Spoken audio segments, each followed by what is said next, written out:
فرمایا گیا اگر تمہیں خطرہ ہونا انصاف نہیں کر سکتے یتیموں کے معاملے میں تو پھر ان سے تم نے نکاح نہیں کرنا. فانکحوا، پس نکاح کرو، ان یتیم عورتوں کو چھوڑ دو، ان کے سوا اور عورتوں سے نکاح کرو.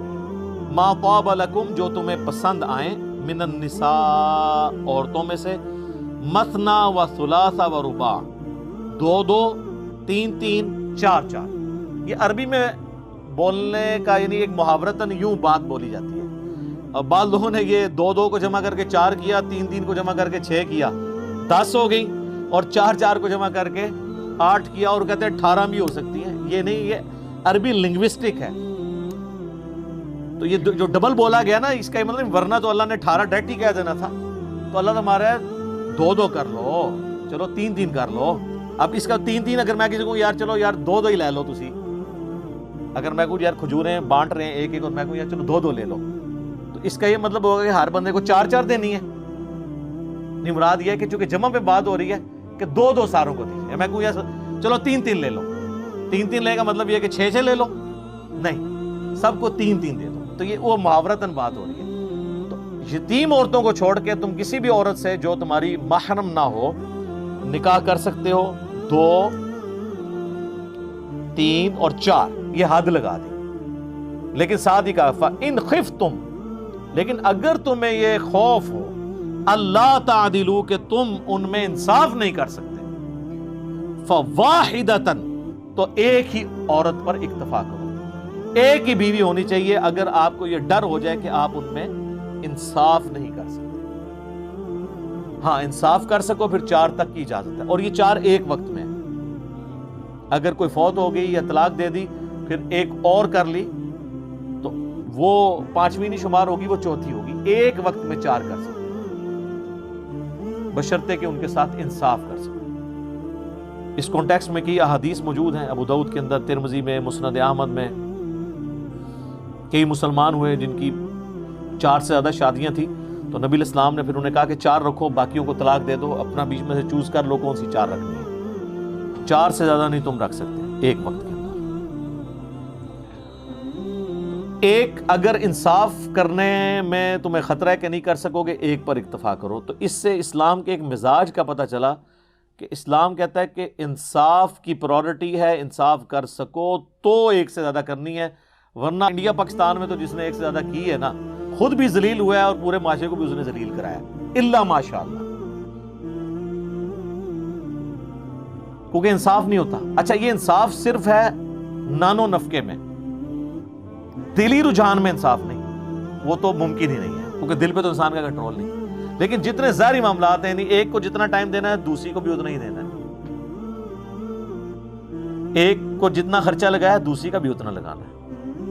جو چیز کوانٹیفائی ہو سکتی ہے نا، وہ ساری چیزوں میں برابر رکھنا ہے اسے. یہ نہیں ہے کہ ایک کو اعلیٰ گھر میں رکھا ہے دوسرے کو، پھر تم انصاف نہیں کر رہے ہو. وہ آپ نے برابر رکھنا ہے. باقی دلی رجحان تو ظاہر ہے کہ بچے انسان کے اپنے سارے بچے ہوتے ہیں، لیکن سارے بچے ایک جیسے عزیز نہیں ہوتے.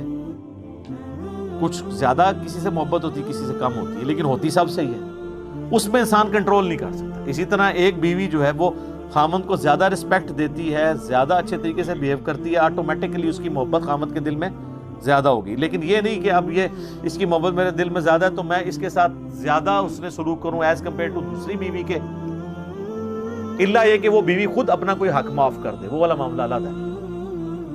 تو اللہ تعالیٰ نے فرمایا ایک پر اکتفا کرو. اور اس کو سپورٹیو وہ سورۃ النساء کی آیت نمبر 129 ہے، جس میں اللہ تعالیٰ نے پہلے ہی کہہ دیا کہ ہمیں پتہ ہے کہ تم انصاف نہیں کر سکتے اس اعتبار سے، تو ہم وہ تمہارا عذر قبول کرتے ہیں، شادی کرو، ایسا مسئلہ نہیں ہے. لیکن ایکسٹریم رویہ نہ اختیار کرو کہ ایک کے ساتھ ہو کے رہ جاؤ اور باقیوں کو تم چھوڑ دو. وہ اللہ تعالیٰ نے سورہ نساء کی ہی آیت نمبر 129 میں بینیفٹ آف ڈاؤٹ دے دیا ہے. وَلَن تَسْتَطِيعُوا أَن تَعْدِلُوا بَيْنَ النِّسَاءِ وَلَوْ حَرَصْتُمْ، تم کتنی بھی کوشش کر لو ہرگز اپنی بیویوں میں انصاف نہیں کر سکو گے. یہ تو اللہ نے خود ہی مان لیا. تو اس کا مطلب ہے اللہ تعالیٰ ہمیں چھوٹ دے رہا ہے.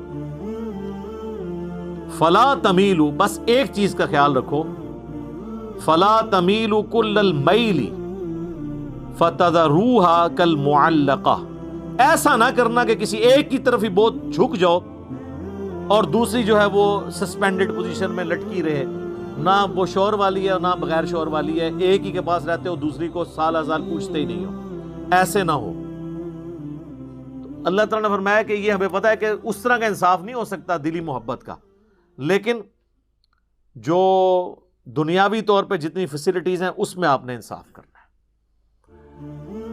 او ما ملکت ایمانکم، یا پھر تمہارے ہاتھ کا مال جو کنیزیں ہیں۔ اب یہ آبسلیٹ ہو چکا ہے سلسلہ، اس زمانے میں تھی کہ جنگوں میں جو عورتیں غیر مسلم مردوں کی مسلمانوں کے ہاتھ لگتی تھی، اور ان غیر مسلم مردوں کی عورتیں جنگ کرنے کے لیے میدان جنگ میں آئی ہوتی تھی۔ یہ نہیں ہے کہ کوئی ملک فتح کیا تو ان کی ساری عورتیں مسلمان لونڈیاں بنا لیتے تھے، نہیں، صرف وہ عورتیں جو جنگ لڑنے کے لیے آئی ہوتی تھی ان کو لونڈیاں بنایا جاتا تھا۔ باقی جو اپنے علاقوں میں تھے جنگ نہیں لڑتے تھے، عام عوام الناس، ان پہ نہیں ہوتا تھا ایسا سلسلہ۔ تو اب ان کا دو ہی حال تھے، ایک تو یہ کہ ان کو واپس بھیج دیا جائے کافروں کے پاس، وہاں جائیں گی تو وہ پھر دشمنی اتارنے کے لیے آ جائیں گی، اور دوسرا یہ کہ وہ مسلمان مردوں کو ڈپینڈنگ اپان جس کی جتنی پرفارمنس ہے جہاد اور قتال میں وہ امیر المومنین ان کو تقسیم کریں۔ خیر اب یہ سلسلہ ایبسلیٹ ہو چکا ہے، اسلام نے اتنا پروموٹ کیا غلاموں کو آزاد کرنے کے فضائل اور لونڈیوں کو آزاد کرنے کے اور خود نکاح کرنے کے۔ خود جو سیدہ صفیہ تھی یہودیہ تھی، اور یہ بھی لونڈی بن کے نبی علیہ السلام کے پاس آئی تھی، صحیح بخاری میں آتا ہے۔ تو نبی علیہ السلام نے ان کو آزاد کر کے ان سے نکاح کیا، اور آزاد کرنے کی جو قیمت تھی وہ ان کا حق مہر قرار پایا، اور وہ ام المومنین بن گئی۔ تو نبی علیہ السلام نے اپنے عمل سے یہ اس چیز کی ترویج کی ہے۔ آج یعنی یہ آبسلیٹ ہو چکا ہوا ہے، یہ مطلب بعض لوگ سمجھتے ہیں کہ یہ جو گھروں میں کام کرنے والی ہیں یا آپ جا کے کہ علاقہ غیر سے عورت خرید کے لے آئیں تو وہ لونڈی بن جائے گی، اس طرح نہیں ہوتا، وہ لونڈیاں نہیں ہوں گی۔ اگر کوئی اس طریقے سے عورت لے کے آتا ہے تو نکاح ہی کرنا ہوگا، لونڈیوں والا معاملہ ان کے ساتھ نہیں ہوگا۔ ذالک ادنی الا تعولوا، یہ زیادہ قریب اس کے ہے کہ تم ایک ہی طرف جھک نہ جاؤ۔ یہ نہ وہی والی بات کہ بھئی ایک طرف جھک جانے سے بہتر یہ ہے تم 2 3 یا 4 شادیاں کرنے کی بجائے ایک ہی بیوی کرو تاکہ یہ خطرہ ٹل جائے۔ اور میں تو پرسنلی کہتا ہوں کہ جو لوگ فائنینشلی سپورٹ کر سکتے ہیں انہیں ایک سے زیادہ شادیاں کرنی چاہیے، اگر ان کی ایک نبھ جائے۔ یہ نہ ہو کہ دوسری کریں تو پہلی بھی ختم ہو جائے، پھر ایک ہی رہ جائے گی، تو بہتر ہے پھر ایک ہی رکھیں، جس طرح ہمارے معاشرے میں آپ کو پتہ ہے اسی طرح صورتحال ہے۔ لیکن جو لوگ اب ظاہر ہے کہ کسی بڑی کاز کے لیے کام کرنے والے لوگ ہیں، ان کے لیے تو یہ پاسبل نہیں ہے کہ وہ نئے نئے بکھیڑے کھول کے بیٹھ جائیں، اور پھر ان کو مثالیں دینا نبی علیہ السلام کی زیادہ ازواج کی، تو وہ عرب کے کلچر میں وہ چیزیں ہضم ہو جاتی تھیں۔ ہمارے اس کلچر کے اندر تو ایک بندہ جو دیندار آدمی ہے، دین کا کام کرنے والا ہے، وہ اگر 2 یا 3 کر کے بیٹھ جائے تو وہ تو پیٹ سے آپ ہی گھر پڑا رہے گا، اس نے کام خاک کرنا ہے۔ تو یہ ہر بندے نے اپنے حالات و واقعات خود دیکھنے ہیں اس کے اعتبار سے۔ باقی ہم اس ایکسٹریم پہ نہیں ہیں جو یہ سمجھتے ہیں کہ یہ ظلم ہے کہ ایک سے زیادہ بیویاں کی جائیں، تو یہ تو اللہ تعالیٰ نے آنر دیا عورت کو، اور دنیا کی اسٹیٹسٹکس ہمیں یہی بتاتی ہے کہ عورتوں کی تعداد دنیا میں زیادہ ہوتی ہے ایز کمپیئر ٹو مردوں کے۔ اس میں کئی ایک سائنٹیفک ریزن بھی ہے، اور کئی ایک سوشل ایشوز کی وجہ سے ایسا ہو جاتا ہے۔ سائنٹیفک ریزن یہ ہے کہ جو عموماً دنیا میں مرد و عورت برابر تعداد میں پیدا ہوتے ہیں، لیکن جو بیبی گرل ہوتی ہے نا، جراثیم کے اگینسٹ اس کی ریزسٹنس زیادہ ہوتی ہے as compare to baby boy کے، وہ سروائیو زیادہ کرتی ہے۔ اور مجھے تو یہی حکمت نظر آتی ہے جو صحیح بخاری میں ہے اور ترمذی میں ڈیٹیل کے ساتھ ہے کہ جو عقیقہ آپ نے لڑکے کی طرف سے 2 کرنے ہیں اور لڑکی کی طرف سے 1، اور اس میں الفاظ ہیں بچے کی جان گروی ہوتی ہے اس کے بس۔ لڑکے کی طرف سے 2 اس لیے ہو رہے ہیں کہ اس میں بیماری کے زیادہ چانس ہیں آنے کے، لڑکی کی طرف سے 1 ہے۔ پھر جنگوں کے اندر، ایکسیڈنٹس کے اندر، پبلک گیدرنگز کے اندر عورتیں تو بہت تھوڑی مرتی ہیں، تو مرد ہی باہر نکلتے ہیں وہ مرتے ہیں۔ اسی وجہ سے آپ دیکھیں دنیا میں اکثر ممالک کے اندر عورتوں کی تعداد مردوں سے زیادہ ہے۔ پاکستان میں بھی عورتوں کی تعداد زیادہ ہو چکی بھی ہے، صرف ایک ملک ہے انڈیا، اور وہ اس لیے کہ آج سے میں آپ کو 20 سال پہلے کے فگر بتا رہا ہوں کہ روزانہ 3000 بچیاں وہ پریگنینسی میں ضائع کر دیتے تھے۔ آئیڈینٹیفائی ہونے کے بعد کہ یہ بیبی گرل ہے. 3000 ظاہر ہے جی، 1 ارب کے قریب تو آبادی اس وقت بھی تھی، اب تو خود بڑھ چکی ہے ان کی، تو 3000 تو اس میں کچھ بھی نہیں ہے. اور یہ BBC کی رپورٹ ہے کہ وہاں ایسا ہوتا تھا، اس وجہ سے وہاں پہ مردوں کی تعداد زیادہ ہے. ادروائز اگر آپ مختلف ملکوں کے سٹیٹسٹکس میں، تو پرانے سٹیٹسٹکس ہیں، یہ احمد دیدار صاحب نے اپنے لیکچر میں بیان کیے تھے، وہ بھی آلموسٹ سمجھ لیں آج سے 20 سال پہلے کے فگرز ہیں، اب تو اس سے زیادہ ہوں گے، کہ امریکہ میں 7.8 ملین یعنی 78 لاکھ عورتیں زیادہ ہیں ایز کمپیئر ٹو مردوں کے. انگلینڈ میں 40 لاکھ، جرمنی میں 50 لاکھ، رشیا میں 90 لاکھ، آلموسٹ 1 کروڑ عورتیں زیادہ ہیں ایز کمپیئر ٹو مردوں کے. تو اب یہ 2 آپشن ہے، یا تو یہ عورتیں جو ہیں وہ برائی کریں، یا پھر یہ کسی ایسے مرد کے ساتھ شادی کریں جس کی آلریڈی کو بیوی ہو. ویسے تو اب وہاں پہ خاندانی نظام ٹوٹ چکا ہے، تو ایک والا بھی معاملہ نہیں رہا، لیکن میں لاجیکلی بات کروں کہ اسلام چونکہ خاندانی زندگی میں بلیو رکھتا ہے، سوشل ویلیوز کے اندر، تو اس لیے یہ آپشن چھوڑا ہے. اچھا یہ بات لیتے ہیں قرآن میں حکم ہے 4 شادیاں کرو. سر قرآن میں یہ حکم نہیں 4 شادیاں کرو، قرآن میں حکم یہ ہے کہ 1 شادی کرو. 4 کی اجازت دی گئی ہے. اس معاشرے میں جہاں 100 لوگوں نے عورتیں رکھی ہوتی تھی، ان کو کم کر کے 4 پہ لے کے آئے. حکم 1 کا ہے، 4 کی اجازت ہے. 4 کرنے کا حکم نہیں ہے کہ گنتی 4 کی پوری کرنی ہے. بلکہ اگلے دن ہماری اکیڈمی میں ایک فون آیا، وہ کہنے لگے کہ جی ایک اسلامی بہن تھی، ان کی طلاق ہو گئی، اس کے بعد انہوں نے دوسری جگہ شادی کی تو وہ شوہر فوت ہو گیا، پھر تیسری جگہ کی تو وہ فوت ہو گیا، چوتھی جگہ کی تو وہ فوت ہو گیا، تو وہ اب اس کی 5ویں شادی نہیں کروا رہے. وہ کہہ رہے ہیں 4 سے زیادہ شادیوں کی اجازت نہیں ہے، وہ 4 کر چکی ہے. یہ لوگوں کا آپ دیکھ لیں ذہنی لیول کیا ہے. تو عورت تو 1 ہی شادی کرے گی، 4 کی اس کو کہاں سے اجازت ہے؟ 1 وقت میں 1 کرے گی. اور صحابہ کرام میں یہ ایسے ویسے کوئی عیب نہیں سمجھا جاتا تھا اس طرح کا. آپ دیکھ لیں اسما بنت امیس حضرت جعفر طیار کی بیوی تھی، جو غزوہ موتا میں شہید ہوئے. جب وہ شہید ہوئے تو ان کی اس بیوہ کے ساتھ حضرت ابوبکر صدیق نے شادی کر لی. اس سے محمد بن ابی بکر پیدا ہوئے جس سال حضور نے حج کیا تھا. پھر 4 سال کے بعد حضرت ابوبکر فوت ہو گئے، تو حضرت علی نے اسے شادی کر لی اسما بنت امیس کے ساتھ. اسی لیے محمد بن ابی بکر کی ساری پرورش مولا علی نے کی ہے، اور وہ ان کے بچوں کی مانند تھے. تو یہ کوئی عیب نہیں سمجھا جاتا تھا اس چیز کو. ہاں ایک چیز کو بین کیا گیا کہ نبی کی بیوی کے ساتھ کوئی شادی نہیں کر سکتا. وہ سورۃ الاحزاب میں ہے کہ اللہ کے نزدیک یہ بہت بڑا گناہ ہے کہ تم نبی کے مرنے کے بعد ان کی کسی بیوہ کے ساتھ شادی کرو. اور اس سے پہلے بلکہ فرما دیا النبی اولیٰ بالمؤمنین من انفسہم وازواجہ امہاتہم.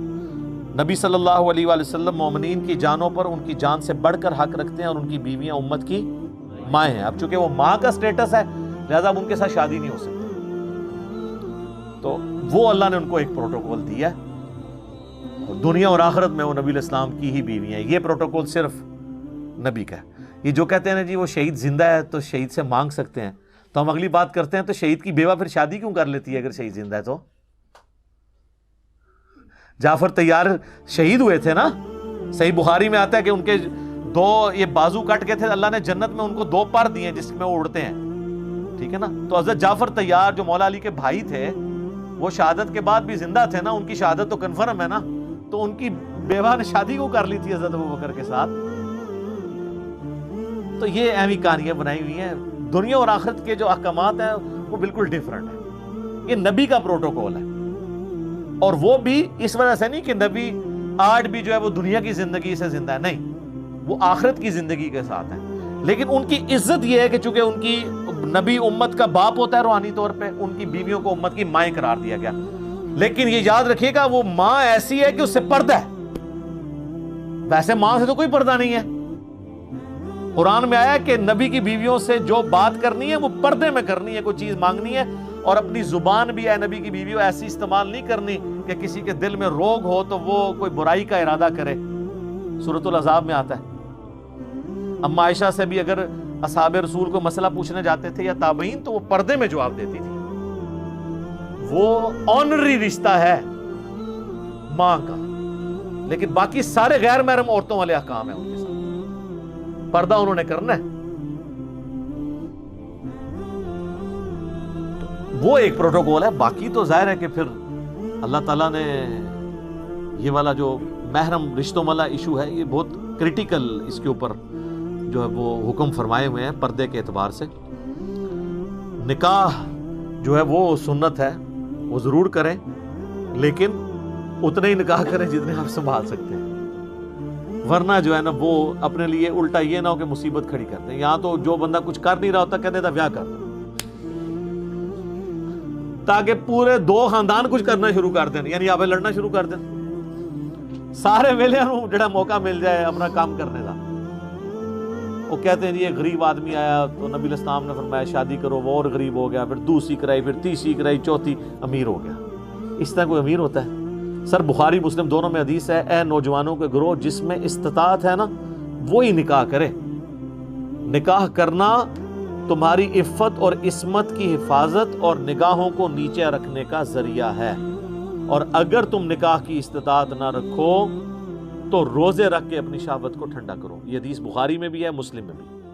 تو وہاں حضور کہہ سکتے تھے نا کہ استطاعت نہیں ہے تو جلدی سے شادی کر لو تاکہ امیر ہو جاؤ، استطاعت صاحب استطاعت بن جاؤ. نہیں. اور یہاں استطاعت سے مراد فائنینشیل استطاعت ہے.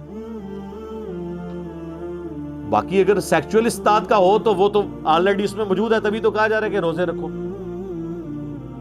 ورنہ تو اس کی نکاح ہی نہیں ہوگا.